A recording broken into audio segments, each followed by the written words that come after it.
हिमाचल प्रदेश के बिलासपुर के एक ऐसा मंदिर जहाँ पे बाबा बालकनाथ जी ने गुरु गोरखनाथ जी के अभिमान को किया था चूर। जी हाँ दोस्तों, आज हम जानेंगे शाहतलाई और गरना झाड़ी में स्थित बाबा बालकनाथ जी के मंदिर के बारे में। शाहतलाई वह स्थान है जहाँ पे 12 वर्षों तक बाबा बालकनाथ जी ने माता रत्नों की गौएं चराई थी ताकि वह अपने पिछले जन्म के कर्ज को उतार सके। जी हाँ दोस्तों, ये सच बात है। कहते हैं द्वापर युग में बाबा बालकनाथ जो थे महाकोल ऋषि के नाम से प्रसिद्ध हुए और कैलाश यात्रा के दौरान बोलते हैं कि रास्ते में उन्होंने माता धर्मो जो थी उनके वहां पे 12 घड़ी विश्राम किया था। ये वही माता धर्मो है जो वर्तमान में माता रत्नो जी के नाम से प्रसिद्ध है। तो उस समय 12 घड़ी वहां पे विश्राम किया था। तो इस जन्म में माता धर्मो जो रत्नों के रूप में माता रत्नों के रूप में यहाँ पे जन्म हुआ था उनका, उनके यहाँ पे 12 वर्ष जो है उनकी सेवा करके उस कर्ज को उतारा था। 12 वर्ष का कार्यकाल जब यहाँ पे पूर्ण हुआ तो बाबा बालकनाथ जी ने यहाँ पे माता रत्नों से विदा लेने के लिए एक माया रची। कुछ जमींदार जो थे माता रत्नों के घर आएंगे और कहेंगे कि आपने कैसा ग्वाला यहाँ पे सेवा में रखा है कि खुद तो ध्यान मग्न रहता है और वहां पे पीछे से जो गौएं हैं हमारे खेतों को चर गई हैं या खा गई हैं। माता रत्नो जो थी उनकी डांट फटकार को सुन के जो है क्रोधित होंगी और वहां पे बाबा बालकनाथ जी को झाड़ देंगी जो एक वट वृक्ष के नीचे ध्यान मग्न बैठे हुए थे। वो कहेंगी कि 12 वर्ष में आपको यहाँ पे लस्सी और रोटी इसलिए देती रही ताकि वर्तमान में जमींदार जो है मेरे को यहाँ पे प्रताड़ित करें या फिर मेरे को डांटे। तो बाबा बालकनाथ बड़े ही सौम्य भाव से उनको कहेंगे, माता पहले आप खेतों में जाके फसल को देख तो आओ। माता रत्नो खेतों में जाएंगी और देखेंगी कि फसल वैसे ही लहलहा रही है।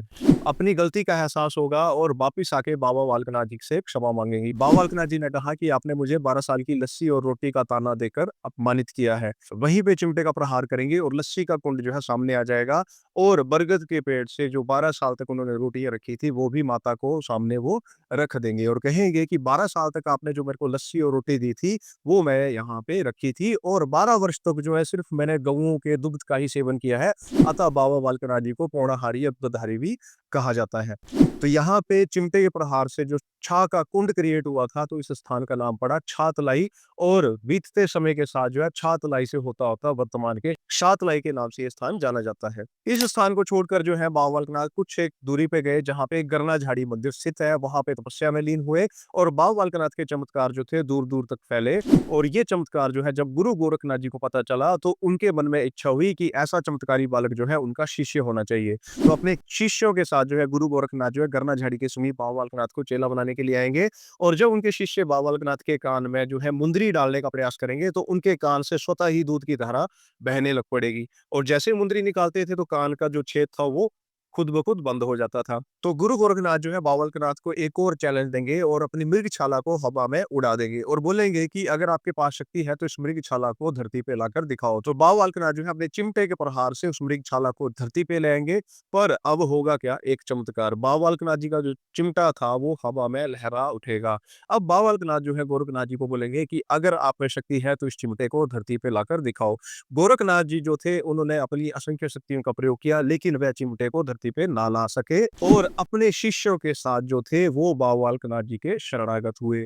फिर इस स्थान से गरना झाड़ी से बाबा बालकनाथ जो थे मोर पे सवार होकर वर्तमान के द्योट से स्थान जो वर्तमान डिस्ट्रिक्ट हमीरपुर में है वहां पे गुफा में विराजमान हुए। हमने वैसे भी बाबा बालकनाथ जी की जो स्टोरी है हमीरपुर के जो मंदिर धार्मिक स्थलों की सीरीज की थी उसमें पूर्ण रूप से बाबा बालकनाथ के पिछले जन्म और वर्तमान के स्थान की स्थापना कैसे हुई उसका विवरण दिया हुआ है। अगर आपने वो वीडियो नहीं देखी है तो वीडियो सेक्शन में जाके हमीरपुर के धार्मिक स्थलों में उस वीडियो को देख सकते हैं। वहीं दोस्तों जो गरना झाड़ी वाला मंदिर है वहां पे जो गन्ने का झाड़ है वो अभी भी है और यहाँ पे लोग जो है मनोकामना पूर्ति के लिए जो है झाड़ी के साथ जो है मोली बांधते हैं।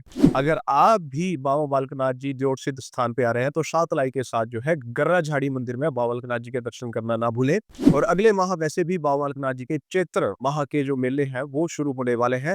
आप सभी बाबा बालकनाथ जी के इस पावन मेले पर आमंत्रित हैं। अगर आपके पास भी कोई अधिक जानकारी है तो हमें शेयर करें। अधिक जानकारी के लिए जुड़े रहें। जय गुरुदेव।